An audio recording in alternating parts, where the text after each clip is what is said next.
Bonjour tout le monde, j'espère que vous allez bien. Bienvenue sur cette nouvelle capsule vidéo.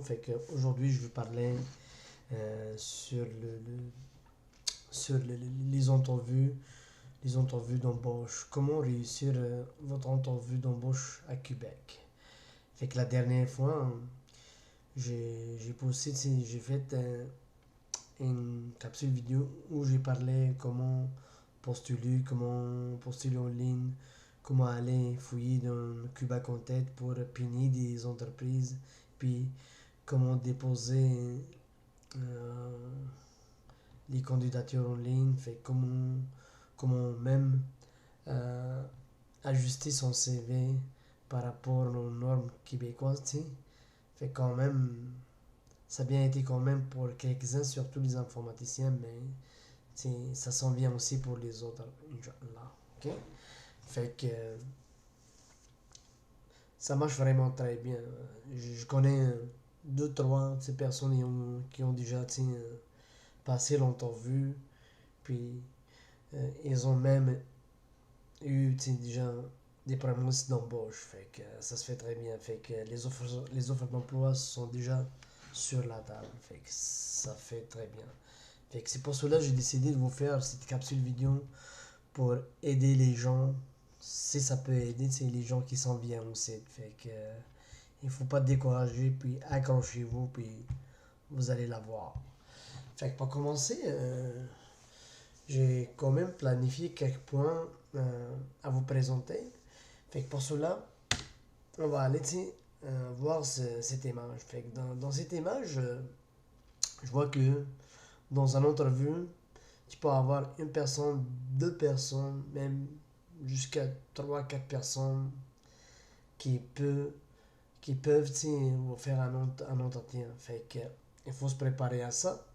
Et puis aussi, si vous êtes déjà convoqué à une entrevue, il faut que vous sachiez que votre profil est très intéressant. Vraiment. Il va vous manquer juste la dernière étape à passer, puis savoir comment gérer votre entrevue, excusez-moi. Si vous regardez, dans ce slide, j'ai écrit c'est quoi le but dans l'entretien. C'est quoi le but? Le but est clair, tu sais. Il y a une offre d'emploi, tu sais, euh, qui a été publiée par les recruteurs, par la compagnie, et puis il y a un candidat qui a postulé pour ce poste. Fait que, si tu étais convoqué, tu réponds aux critères, il y a des fortes chances que vous êtes la personne qui va avoir le poste. C'est ça. Et puis, aussi, c'est quoi l'objectif aussi? L'objectif, c'est que l'employeur veut te rencontrer pour bien te connaître, tu sais. Et pour bien vous parler sur le poste aussi. Aussi, si toi tu es aujourd'hui dans un entrevue, c'est pour connaître aussi mieux le poste. Ça, c'est vraiment. Secondo aussi, si le poste vraiment vous intéresse, le but aussi vraiment, c'est d'avoir ce poste de travail. OK? C'est ça. C'est ça le but de l'entrevue ou l'entretien. Tu sais? Fait que pour se préparer vraiment à votre entrevue, c'est très important de checker, de préparer une checklist. T'sais. Tout d'abord, au Québec, surtout au Québec, c'est francophone, vraiment, il est très nécessaire de comprendre et de parler la langue française. T'sais. Et il ne demande pas qu'il soit un francophone, un francophone à 100%, qu'il soit meilleur, mais quand même, il faut comprendre et parler le français et écrire le français aussi. Au minimum, c'est un niveau B2. T'sais. Aussi, il faut bien lire l'offre d'emploi, analyser l'offre pour l'adapter par par rapport à votre profil durant la présentation. Il faut aussi informez-vous sur la ville où cette entreprise est située. Visitez le site web de l'entreprise et voir c'est quoi les produits, c'est quoi son domaine, c'est quoi le marché que l'entreprise vise, a visé déjà. C'est quoi les perspectives de l'entreprise dans le futur. Fait que ça va vous aider à répondre vraiment aux questions durant l'entrevue. Aussi, j'imagine une fois, vous recevez une convocation à l'entrevue, surtout, je parle dans cette capsule vidéo, ça peut être ici, ça peut servir aussi les gens qui vivent ici au Québec, mais si vous êtes en dehors de Québec, c'est normal, surtout pour les gens qui demandent des visas de travail temporaire, fait que c'est sûr, il y a un décalage horaire, fait que quand il va te dire, on a une entrevue à 10 heures, à 10 heures sur l'heure de Québec, fait qu'il faut vous checker vraiment le faisceau horaire pour voir c'est quoi le décalage horaire, tu sais. Fait que c'est très important de savoir à quelle heure tu dois rencontrer la personne qui va vous faire l'entrevue. Aussi, il faut prévoir vraiment un endroit calme, un endroit qui va pas nuire à votre entretien, tu sais. Et aussi, un élément très important aussi, c'est votre connexion Internet. Fait qu'il faut pas utiliser, tu sais, la connexion. Il faut tester ta connexion avec des collègues avant l'entrevue, tu sais. Il faut planifier, tu sais, surtout maintenant les compagnies, ils font des entrevues sur Teams, fait que il faut créer une session sur Teams puis essayer de parler avec quelqu'un une journée à l'avance pour voir si vous avez une bonne connexion. Puis aussi, il faut être dans, tu sais, dans un environnement quand même présentable. Tu vas pas être dans une cafétéria derrière le monde, tu sais. Fait qu'il faut vraiment être dans un endroit vraiment respecté, puis un bon éclairage. Fait que, ici au Québec, on aime bien vous regarder face à face. On aime bien voir si ton regard, tu sais, le face à face est très important. Fait que c'est pour cela, il faut valider ces points. Maintenant, on va passer à l'entrevue. Fait que durant l'entrevue, fait que j'imagine voilà, vous allez, tiens, vous allez être bombardé de plusieurs questions. Mais c'est pas pour vous piéger, c'est des questions de base, basiques, c'est pour mieux vous connaître. Vous allez voir, j'ai préparé quelques questions quand même, puis on va essayer de répondre aussi en parallèle. Fait que la première question que tu vas avoir, ça c'est sûr, c'est parlez-moi de vous. Ça, c'est une question pour briser la glace entre toi et les personnes qui vont vous faire l'entretien. Ça c'est la première chose que vous allez avoir. Et puis, si vous arrivez à cartonner dans cette étape, c'est là qu'ils vont dire waouh, waouh, lui c'est le candidat idéal.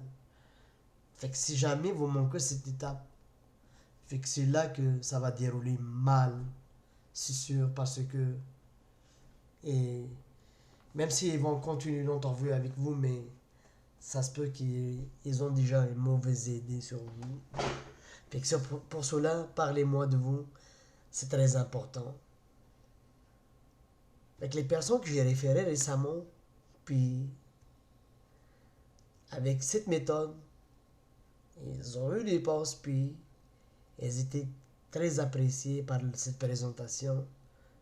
Mais fait que c'est très important. Puis allez sur Internet aussi, ça se peut que vous allez voir d'autres techniques, mais c'est sûr et certain, parlez-moi de vous. Et il faut toujours parler sur les 3 S. C'est quoi les 3 S? C'est le savoir. C'est quoi vos diplômes? C'est le savoir-faire. Qu'est-ce que vous connaissez? Qu'est-ce que tu peux faire? Et le savoir-être, c'est qui tu es, c'est quoi tes valeurs, etc. Fait que c'est ça les 3 S. Exemple par exemple. Bonjour, mon nom est Kamal. Je suis titulaire d'un diplôme universitaire en informatique. J'ai plus de 15 ans d'expérience dans le domaine informatique.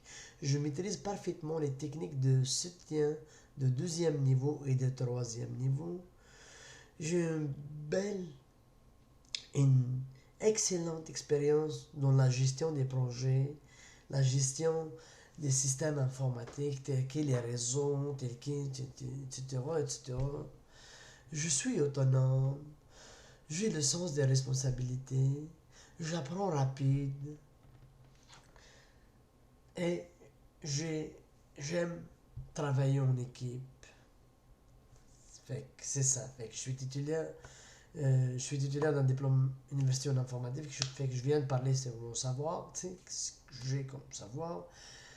Savoir-faire, j'ai plus de 15 ans d'expérience, je maîtrise ça, j'ai une très bonne, excellente sur ça.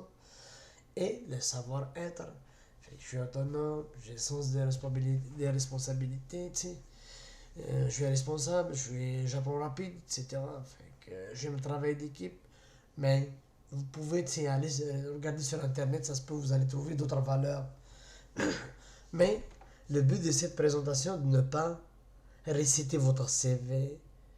Bonjour, mon nom est Kamal, j'ai travaillé pour cette compagnie pendant 3 ans.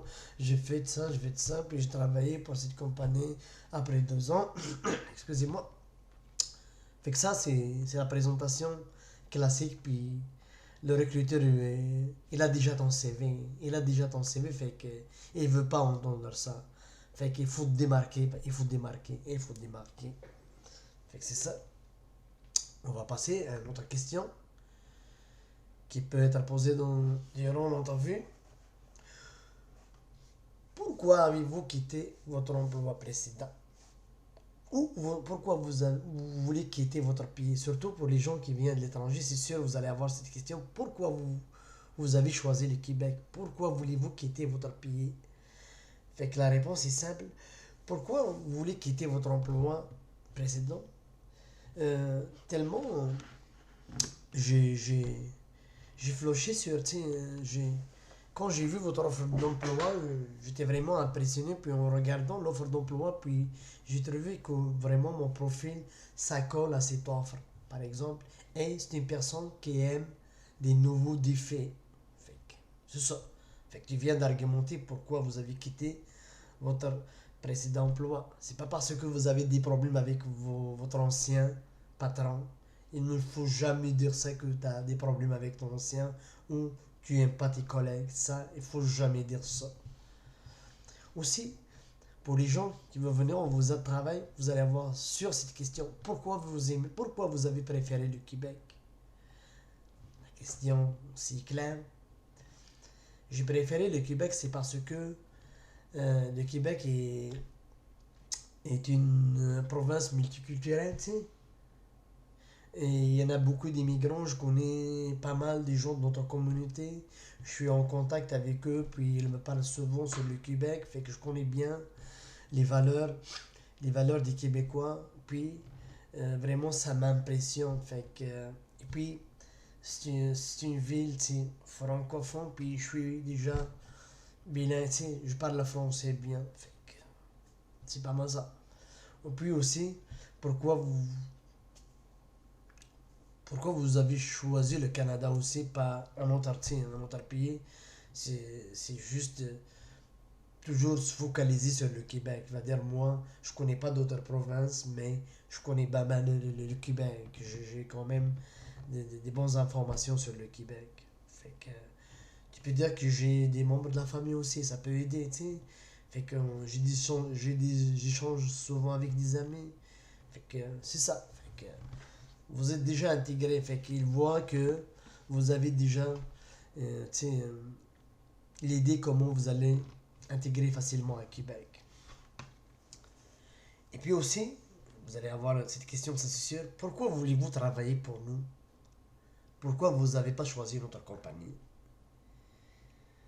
Oui, c'est très important, tu vois. Puis, c'est très important d'être vraiment sincère. Fait que tu peux dire que j'étais en train de chercher, l'emploi sur Internet à Québec, dans des entreprises québécoises. Fait que, à un moment donné, fait que j'ai tombé sur votre offre, tu sais. Et puis, quand j'étais sur Internet, sur votre site web, fait que j'ai bien navigué. Puis, excusez, puis j'ai vu que, j'ai remarqué que, qu'est-ce que vous faites, si vraiment ça colle à mon profil. Fait que, juste un exemple pour, par exemple, une compagnie qui fait de la, qui fait de la développement des logiciels, si vous êtes un développeur, un programmeur, fait que, juste le dire, vous faites, votre domaine d'expertise, c'est vraiment, c'est de concevoir les logiciels, alors que c'est ça dans mon domaine. C'est ça mon domaine. Moi, je suis un programmeur, puis je suis capable d'occuper un job chez vous, puis j'aime qu'est-ce que la compagnie fait comme job. Fait que, puis vous pouvez argumenter, avec d'autres arguments. Il faut regarder sur Internet aussi, puis ça se peut vous allez voir une réponse mieux que la mienne. OK? Quels sont vos points faibles et quels sont vos points forts? Fait que c'est sûr, on va commencer par les points forts. Fait que les points forts, je suis une personne persévérante, je suis une personne qui mène toujours les projets à terme, je suis une personne ponctuelle, je suis une personne qui aime le travail d'équipe, je suis une personne qui apprend rapide. Fait que c'est les points forts, tu sais. Il faut citer vos points forts, tu sais. Et c'est quoi vos points faibles? Moi, la dernière fois, j'ai posé une question à une personne, il m'a dit non, je n'ai pas de points faibles. Mais il faut jamais répondre ça. Comme chaque tout le monde, on a tous des points faibles. Il n'y a pas une personne qui n'a pas un point faible. On a ça, on a ça. Fait que, le point faible, essayez de déterminer un point faible qui va devenir un point fort. Tu vas travailler, tu vas travailler que dans le futur, il va devenir un point fort. Par exemple, tu peux leur dire que j'ai un anglais débutant. My English is beginner, tu sais. Tu vas commencer à parler un petit peu en anglais pour qu'ils sachent au moins, vraiment votre anglais est beginner. Fait que, après, tu vas dire, j'aimerais bien que prendre des cours de soir pour améliorer mon anglais. Parce que tu vas dire que la plupart des documentations, en informatique, si vous voulez vraiment documenter, fait que les documents sont en anglais. Fait que je comprends, tu vas rassurer quand même l'employé, tu vas lui dire quand même, je comprends l'anglais, je peux comprendre un texte en informatique, tu sais. Un document en informatique, parce que c'est du technique, je peux le lire, tu sais. I understand, ok? I am, I have technical, English technical, ok? De temps en temps, essayer de glisser des mots en anglais, tu sais. Mais tu vas dire que je peux pas mener une conversation en anglais, fait que c'est. Mais c'est sûr, je vais aller prendre des cours de soir. Fait que c'est un point faible, mais tu vas améliorer dans le futur. Parmi eux, un autre point faible, tu vas dire par exemple, euh, moi par exemple, quand j'ai un projet, euh, je prends plus de temps pour analyser ce projet. Par exemple, tu vas donner juste un exemple. Par exemple, un projet que une personne peut analyser dans 2 jours, moi je donne en 3 jours. Ok?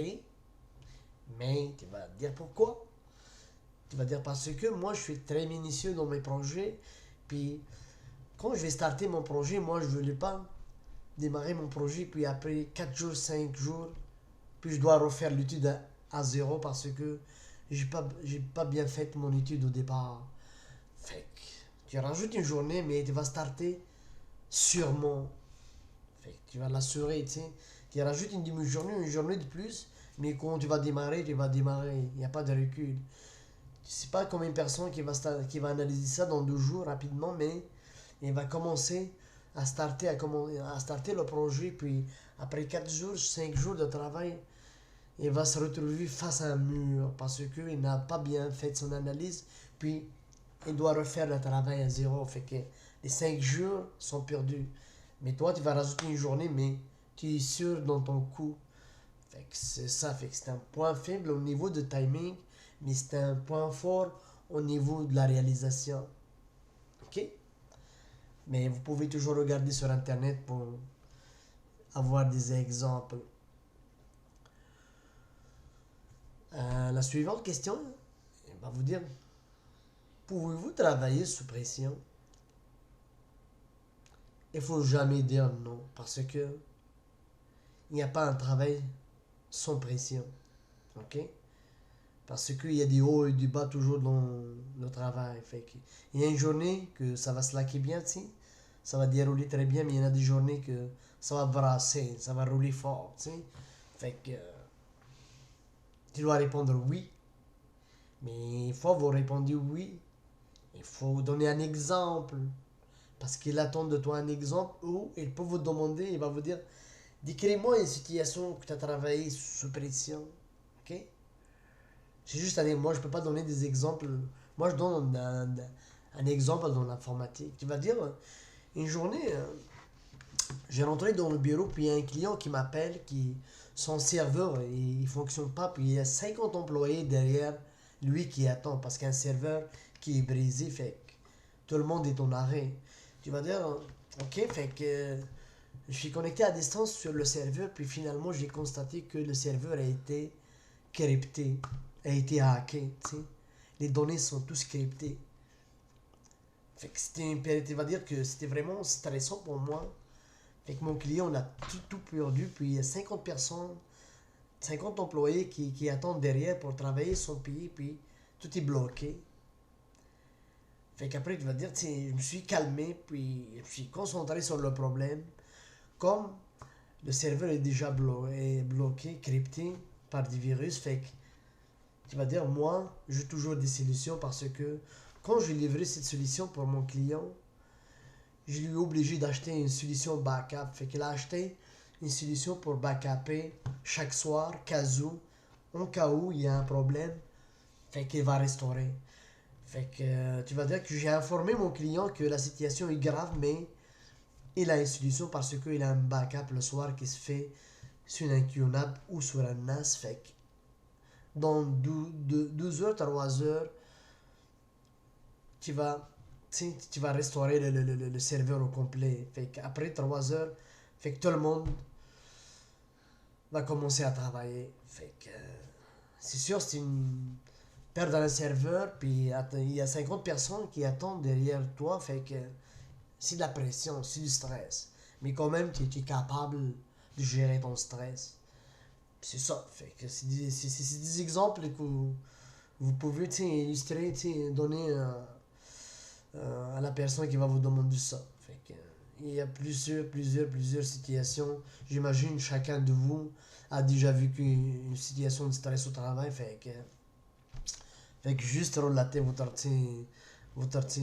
cas, puis de, de, de montrer comment tu as géré ça. Fait qu'il voulait savoir vraiment, est-ce que vous êtes capable de gérer des situations difficiles. Et puis, l'autre question que vous pouvez avoir, puis moi je l'ai eu, ça, puis la plupart des entrevues que j'ai faites, les questions que j'ai citées tantôt, je les ai eues. Et puis c'est là aussi. Pourquoi on va vous embaucher aujourd'hui et pas un autre? Pourquoi devrions-nous vous embaucher plutôt qu'une autre personne? C'est-à-dire, il veut dire ici, pourquoi aujourd'hui on va choisir toi, pas une autre personne? Fait que c'est sûr, ici, il va voir comment tu vas réagir, tu sais. Fait qu'ici, tu vas dire oui, je pense que je suis la meilleure personne pour ce poste parce que le poste que vous avez affiché, par exemple, un analyste programmeur, c'est un poste qui colle à mon profil parce que je suis déjà analyste programmeur et puis je maîtrise vraiment mon travail. Puis là, tu commences à rentrer dans le technique. Tu vas dire que moi, je maîtrise parfaitement les différents cycles de vie d'un logiciel. Par exemple, chacun de vos autres va adopter à son travail, à son domaine, à son profil. Tu vas dire, moi je maîtrise les différents cycles de logiciels, je peux coder, je peux faire l'analyse des besoins, je peux faire des livrets, je peux tester, je suis un informaticien, tu sais, polyvalent. Tu vas dire, tu sais, j'aime le travail d'équipe. Tu vas mettre tes compétences en valeur, tu sais. Surtout, tu sais, le savoir, le savoir-faire, tu peux mélanger. Tu vas retourner au savoir. Je suis informaticien, j'ai un diplôme, je, j'ai les connaissances nécessaires, tu sais. Fait que c'est ça. Fait que, il faut pas dire que, il faut pas dire que tu es plus bon que l'autre. Il faut jamais dire ça. Il faut parler sur toi. Ok? Mais grosso modo, dans cette partie, il faut vraiment valoriser tes compétences. Mettre en valeur tes compétences. Et on s'approche vers la fin, fait qu'on a quel salaire demandez-vous? Et ça, c'est normal. Fait que l'employeur veut savoir à qui il a affaire. Tu sais. Est-ce que a affaire à une personne qui va demander l'impossible? Tu sais, c'est normal. Fait que dans cette question, moi, je vous conseille de répondre je m'aligne à votre grille de salaire. Fait que vous allez dire que je vous fais confiance, vous êtes des professionnels. Moi, j'ai un profil d'analyste programmeur, puis j'ai 15 ans d'expérience et je m'aligne à votre grille de salaire. Fait qu'aux autres, la compagnie qui va vous engager ne sont pas des bêtes et ils vont pas vous escroquer parce que, je vous dis tout de suite, ils vont regarder c'est quoi, combien, c'est selon l'expérience. T'as 5 ans d'expérience, ils vont te donner quelque chose de 5 ans d'expérience. T'as 10 ans d'expérience, ils vont te donner un salaire plus que 5 ans d'expérience. Pourquoi? Parce qu'ils savent. Moi, il y a déjà des informaticiens dans la compagnie. Je parle de l'informatique aujourd'hui parce que je ne connais pas d'autres domaines. Par exemple, ils ont déjà des informaticiens sur place, puis moi, je vais rejoindre l'équipe. Fait que c'est sûr, tu sais, après, lorsque tu vas connaître tes amis, tu sais, au travail, après vous allez devenir même des amis, ça se peut, vous allez échanger, c'est quoi vos salaires, ça se peut. Bon, c'est mal vu de demander ici au Québec, c'est quoi ton salaire, mais ça se peut, vous allez échanger, c'est pas impossible. Fait qu'imaginez-vous, si vous avez trouvé un informaticien là-bas qui a 5 ans d'expérience, toi 5 ans d'expérience, il va te dire, ok, moi j'ai un salaire de 80 000, puis toi, ils t'ont donné un salaire de 50 000, il y a 30 000 de différence. Fait qu'ils savent, c'est sûr, il va avoir un problème. C'est pour cela, vraiment, ils donnent le même salaire. Fait que la meilleure réponse fait, moi, je m'aligne à votre grille salariale. Fait que je fais confiance à vous autres. Parce que ça se peut que tu vas demander un salaire qui est plus haut, qui va vraiment être le point d'élimination de ta candidature. Puis, ça se peut que tu vas donner un salaire plus bas. Fait que ça se peut aussi va être ton point, ton point qui va vous éliminer. Pourquoi? Mettons un analyste programmeur, ou un technicien qui touche 60 000 à 80 000, qui va dire 40 000. Fait que ça se peut, quand on va demander 40 000, il va dire que cette personne, et que je pense que cette personne, il connaît pas qu'est-ce qu'il vaut, tu sais. Il connaît pas c'est quoi sa valeur dans le marché de travail. Fait que si tu connais pas c'est quoi ta valeur dans le marché de travail, c'est-à-dire, ça commence, il va douter de tes compétences. Fait que c'est pour cela, laisse l'employeur décider pour vous. Pour éliminer que vous serez éliminé. Fait que c'est pas mal ça. Et puis, la dernière question qu'ils vont vous poser, avez-vous des questions? Il faut jamais répondre que j'ai pas de questions. Il faut jamais répondre. Il faut toujours répondre oui, j'ai une question. La première question que tu vas poser, quel va être mon supérieur immédiat, mon supérieur, tu sais? Parce que tu veux connaître c'est quoi le nom de ton supérieur. Tu peux demander, est-ce que vous faites des formations internes? Parce que tu vas dire, l'informatique, tu sais, ça s'évolue rapidement, puis on a besoin de se mettre à un niveau. Fait que, est-ce que vous avez cette alternative dans votre compagnie? Est-ce que vous encouragez les gens à faire des formations pour se mettre à un niveau? Tu sais, ça peut être une question très intéressante, tu sais. Fait que, quand est-ce Quand est-ce, vous avez le droit, quand est-ce que vous allez me répondre parce que, quand est-ce que vous allez me répondre pour me donner la réponse pour cette offre parce que vraiment je suis très intéressé. Là, vous démontrez aussi votre intérêt grâce à cette question. Fait que vous êtes en train de démontrer que vous êtes intéressé au poste. Fait que c'est très important de poser les questions. Comme j'ai dit tantôt, allez sur Internet, ça se peut que vous allez avoir d'autres modèles de réponses, de questions à poser, excusez. Fait que, fait que c'est sûr. Fait que, après, une fois fini, l'employeur va vous dire, merci beaucoup. Fait que si vous n'avez pas de questions, on a terminé l'entrevue. Fait que c'est là que vous allez passer au remerciement. Fait que vous allez dire merci beaucoup pour l'ensemble de l'équipe, de m'avoir accordé ce temps. Fait que ça a été un moment très apprécié. Puis j'ai bien aimé ça. Vous étiez vraiment sympa. Vous étiez vraiment des professionnels, tu sais. Vous pouvez dire ça. Fait que un remerciement, ça coûte rien. Fait que c'est ça, fait qu'on arrive à la fin de cette capture. Excusez-moi, on arrive à la fin de cette capsule vidéo. Puis, j'ai oublié de vous parler de quelque chose. Quand vous faites l'entrevue, il faut vraiment fixer la personne dans les yeux. Quand on vous parle, il faut la fixer. Parce que nous, moi, je parle de moi, j'avais ce défaut. Quand les personnes ils me parlent, je t'ai élevé comme ça, je baisse mes yeux, ça fait pas. C'est notre culture aussi, tu sais. Fait que quand il me parle, et quand je le parle, tu sais, je regarde le mur, tu sais. Non, il faut fixer ses yeux. Il faut fixer ses yeux. C'est très important. Ça, c'est le point très important. Dès le départ, bon, si vous êtes devant trois personnes, il faut faire la rotation, c'est sûr. Fait que la personne qui te parle, il faut la fixer. Quand tu réponds, oui, tu peux faire la rotation pour les autres personnes. Fait qu'il faut vraiment dominer l'entrevue, tu sais. Il faut marquer, il faut marquer. C'est pas de répondre et de regarder dans le plafond. Ouais, tu sais, moi, c'est un défaut que j'avais, mais je l'ai amélioré. Mais maintenant, quand je parle avec une personne, fait que parfois, je sens que c'est la personne qui est gênée.